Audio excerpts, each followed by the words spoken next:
Episode की शुरुआत तारा द्वारा सावी को उसके पति को अनुचित संदेश भेजने और उसे फंसाने की कोशिश करने के लिए थप्पड़ मारने से होती है। हर कोई हैरान है। तारा कहती है कि उसने संदेश पढ़ लिया है और वह उसका पर्दाफाश करेगी। तारा संदेश को जोर से पढ़ने लगती है। हालांकि सावी ने आरोप से इनकार करते हुए दावा किया कि यह सब झूठ है और उसने कोई संदेश नहीं भेजा है। फिर जिगर कहता है कि जब से वह घर में आया है सावी उसका पीछा कर रही है। वह बताता है कि उसने उसकी मदद के सम्मान के कारण उसके प्रयासों को नज़रअंदाज कर दिया था, लेकिन जब वह आखिरकार उससे बात करने और यह स्पष्ट करने के लिए घर पर रुका कि उसे कोई दिलचस्पी नहीं है, तो उसने इसके बजाय उसे ही दोषी ठहराया। तारा सावी पर भड़कती है, लेकिन सावी उसे बीच में रोकती है और रजत से उसकी बात पर विश्वास करने के लिए कहती है, ये समझाते हुए कि उसने अपना फ़ोन चार्जिंग पर छोड़ दिया था क्योंकि उसकी बैटरी खत्म हो गई। जिगर याद करता है कि कैसे उसने देखा था कि सावी ने फ़ोन छोड़ दिया था और उसे लॉक नहीं किया था और उसने रजत को अपनी बेगुनाही पर विश्वास दिलाने के लिए उसके फ़ोन से खुद को संदेश भेजे थे। संदेश पढ़ने के बाद रजत सावी को घूरता है। फिर जिगर सावी की ओर मुड़ता है और कहता है, मुझे पता है कि तुम्हारा और रजत के बीच उचित पति पत्नी का रिश्ता नहीं है और तुम मुझे चाहते हो, लेकिन मैं तुम्हें एक बहन के रूप में देखता हूँ, इसलिए इसे जाने दो। रजत ने कहा कि केवल वह और सावी ही जानते हैं कि उनके बीच कोई वास्तविक संबंध नहीं है।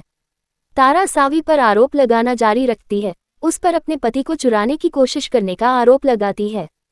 भाग्यश्री तारा का पक्ष लेते हुए आगे आती है और सावी से कहती है कि अब वह समझ गई है कि उर्मिला उसे नापसंद क्यों करती है। इस बीच ईशा और शांतनु सई के साथ पार्टी से घर लौटते हैं।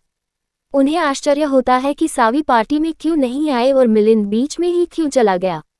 राजू भाग्यश्री को शांत करने की कोशिश करता है, लेकिन वह गुस्से में कहती है कि उसे अब सई की देखभाल के लिए सावी की ज़रूरत नहीं है और उसे जाने के लिए कहती है। उस समय शांतनु और ईशा सई के साथ आते हैं। शांतनु ने सावी को रोते हुए देखा और सावी दौड़कर उसे गले लगाने के लिए दौड़ी। ईशा और शांतनु जानना चाहते हैं कि क्या हुआ और हर कोई सावी के साथ ऐसा व्यवहार क्यों कर रहा है। रजत रिद्धि से सई को अंदर ले जाने के लिए कहता है और हालांकि सई पूछती है कि सावी क्यों रो रही है, रिद्धि उसे ले जाती है। तारा ईशा और शांतनु को बताती है कि सावी ने जिगर पर छेड़छाड़ का झूठा आरोप लगाया है, लेकिन उसके अनुसार सच्चाई यह है कि सावी उसके पति के साथ अवैध संबंध चाहती है। ईशा, शांतनु और मिलिंद सावी के बचाव में आते हैं। तारा जोर देकर कहती है कि उनके पास सावी के खिलाफ सबूत हैं। भाग्यश्री गुस्से में ईशा से सावी को लेकर जाने के लिए कहती है। ईशा दृढ़ रहती है, कहती है कि अगर सावी ने बोला है तो जिगर दोषी होना चाहिए। वह रजत से कुछ कहने की कोशिश करती है, लेकिन वह चुप रहता है। ईशा बातचीत जारी नहीं रखने का फैसला करती है, सावी को ठक्कर परिवार के साथ और रहने देने से इनकार कर देती है। वह शांतनु को बताती है कि राजेंद्र और उसके परिवार ने उन्हें धोखा दिया है और उसने सावी की शादी ऐसे बुरे घर में करके गलत किया है।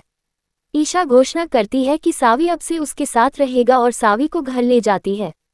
शांतनु भी ऐसा ही करता है और थककर अपने घर लौट जाते हैं। मिलिंद रजत के पास जाता है और उसे विश्वासघात करने और अपनी बहन के साथ बुरा व्यवहार करने के लिए डांटता है, फिर चला जाता है। जो कुछ हुआ उसे सुनकर मृण्मयी क्रोधित हो जाती है और सभी को बताती है कि वह थककर परिवार से परेशान है। उसका मानना है कि रजत से पहले सवाल न करके उन्होंने आवेग में आकर काम किया और उससे भिड़ने की कसम खाती है।